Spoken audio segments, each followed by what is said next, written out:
Një grup kriminal i trafikut të armëve dhe kultivimit të kanabisit që operonte në Fier u shkatruan nga policia. 4 persona u arrestuan.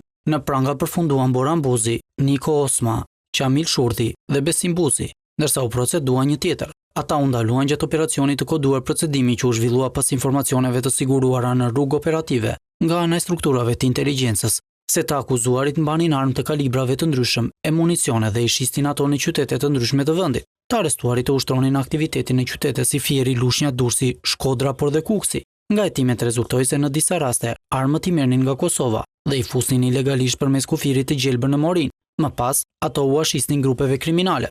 Në krye të grupit kriminal qëndronte Boran Buzi dhe Qamil Shurti, ndërsa anëtarët e tjerë kishin rol në sigurimin dhe gjetjen e klientëve. Po ashtu nga hetimet u zbulua se ata merreshin dhe me kultivimin e kanabisit, veprimtari që organizohej nga Boran Buzi. Gjatë operacionit u ushtruan 8 kontrolle banesash, 2 kontrolle ambientesh të tjera të dyshuara për magazinimin e armëve, 3 kontrolle automjetesh dhe vende të tjera.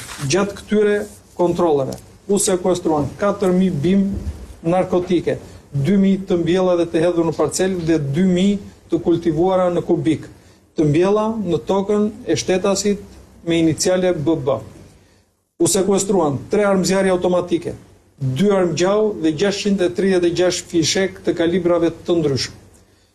Janë sekuestruar 5000 fara kanabis, të cilat do të hidheshin dhe do të gjendeshin sërish përpara veprës së kultivimit. U sekuestruan 2 radiosit policisë, 2 uniforma policie, 1 maskë plastike silikon me paruke, 3 automjete dhe 10 celular. Aksioni kryer në bashkëpunim me prokurorinë e Fierit vijon me qëllim identifikimin dhe kapjen e të gjithë personave të tjerë të përfshirë në këtë grup kriminal.